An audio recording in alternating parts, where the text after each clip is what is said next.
So what's up mga ka-idoy? Yan, may kami love shout sa lahat. Yan, may love shout sa Team Repsol, Team Japmac at Team Aspo. Yan, panibagong araw na naman, panibagong vlog mo naman ka-idoy. Dito ako sa Seaside Boulevard. Ayan o, hindi makita yung tambak dyan sa ayan o, kita against the light kasi mga kaidoy. Ayan, shout out sa mga viewers ko dyan, OFW, at sa lahat ng mga supporters ko. Yan, good morning, good morning. Yan, ang ganda ng dito kasi nandito tayo sa tabing dagat mga kaidoy.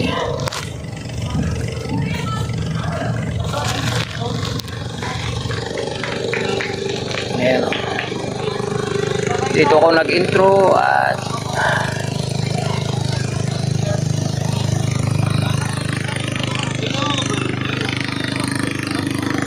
grabing tampak na itong banda oh. Yan oh, yan. Pakita ko yan sa inyo. Good morning sir. Ayan. Dito tayo sa may seawall.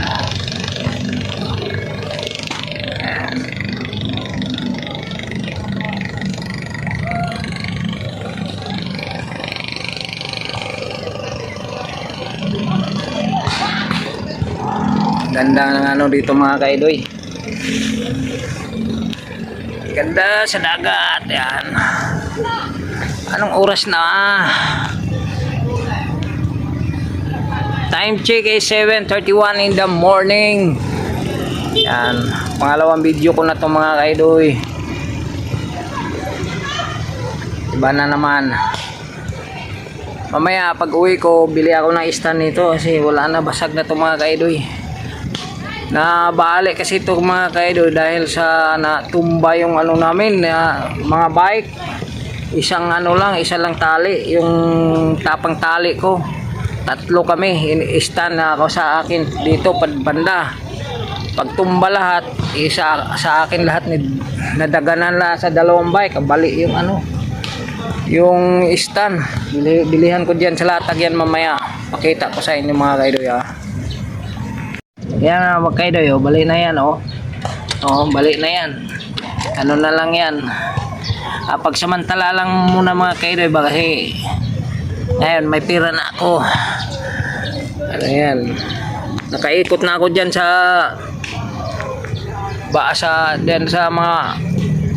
nagbabike dyan nakaikot na ako dyan mga kaidoy. Ayan, good morning ate. Morning po. Ayan dyan may nagbabalibol. Ayan kuna natin ang niya nga. Ganda yan dyan, may sexy dyan, isang nagbikini lang mga kaidoy. Sana yun, lapitan natin yun. Yung pag-ikot dyan di makita, nandito banda sana yun. Ayun ayun nakaano lang nakabikini lang mga kaidoy. Yun tumatakbo yun kuha ng bola yun diba? Yan yan.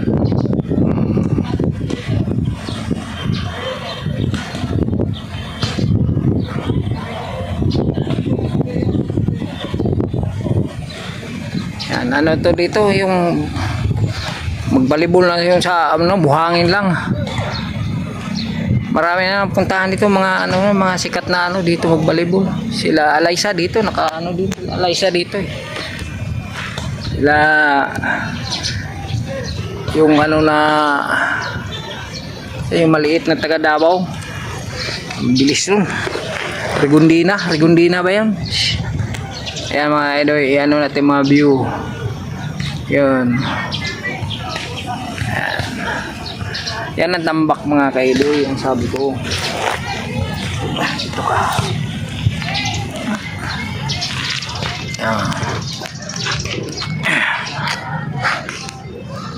Yan, ipalapit natin yan yan ano yan, 2.3 yan, to 1.51 Ayan, dito tayo sa 3.5. Oh, medyo magalaw na siya mga kaidoy. Ayan, adjust natin. Ayan, 2.6.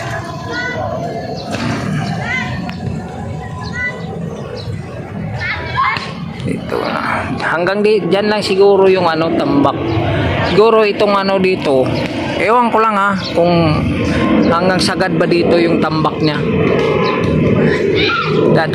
Doon ako sa dulo nung nakaraan. Doon PI pinakauna. Ayan, dyan. Doon banda pinakadulo doon. Dito pinakadulo. Doon ako lagi. Ngayon, dito na naman ako. Dito na, malapit na naman sa dulo na dulo sa pinakadulo din. Pinakauna doon. Ewan ko saan pinakauna dito ba? Yan, daming dito mga kaidoy. Diba?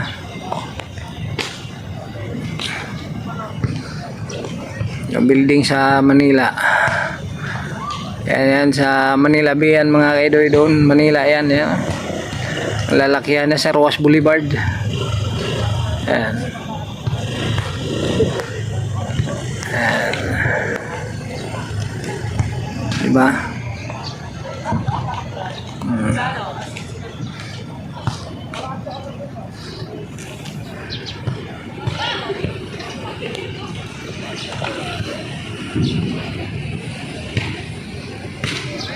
Maganda na to dito pag may mga building na. Parang Hong Kong na to mga kaidoy. Dito na sa may tubig na. Ewan ko lang kung pwede na kami mapunta doon, mapasyal. After ilang years pa to mga kaidoy, siguro magretiro na ako sa trabaho ko, wala na to. Oh, totoo yan.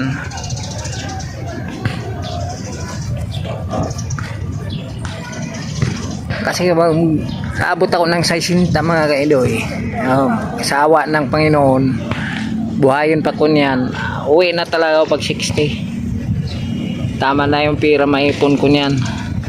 Paggawa ng bahay para na matulugan ako at saka mga anak ko kung magpunta matapos na sila mag-asawa. Kanya-kanya na silang buhay mga kaidoy. Basta ang masabi ko lang sa mga anak ko, tapusin nila yung pag-aaral na. Ngayon ang yung pangana ay mag third year college na mga kaidoy. Yung babae mag second year high school pa.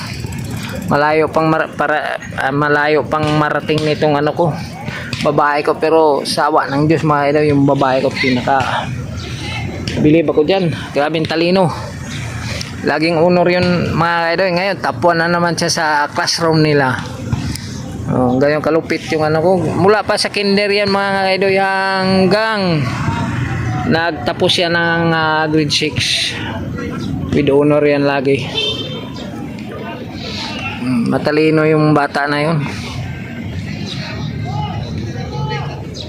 At saka matured na siya ba? Matured na kahit siya 13 years old pa. Matured ng pag-iisip. Di katulad nung yung anak ko na lalaki mga kaidoy.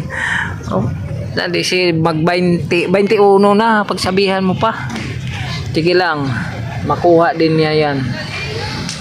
Mga gawain bahay, kailangan matuto sila dyan. Kasi pag mag-asawa yan siya, nako, hirap yan pag may asawa ka, pamilya ka na. Bubungangaan ka talaga ng ng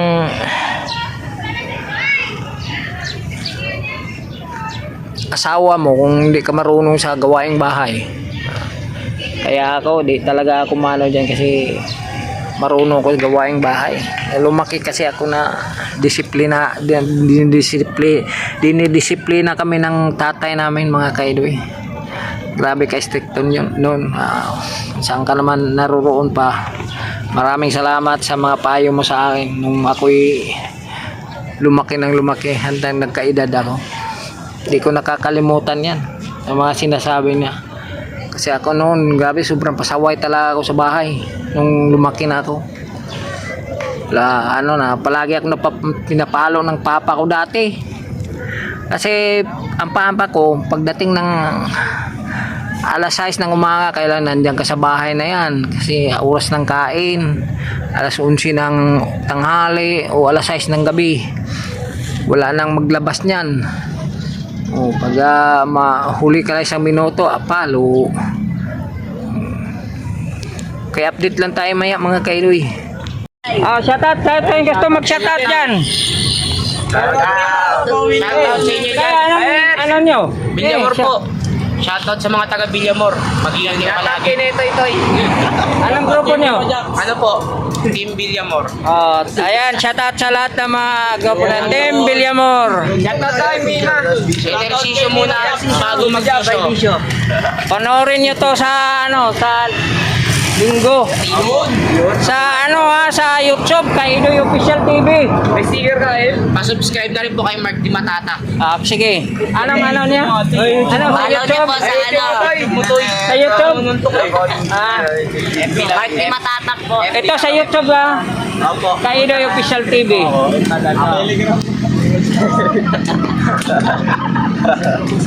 Ayan, mga Team Villamor. Yan, na-meet ko dito sa may Seaside Boulevard. Shoutout po kay Wilbert. Ayan, shoutout.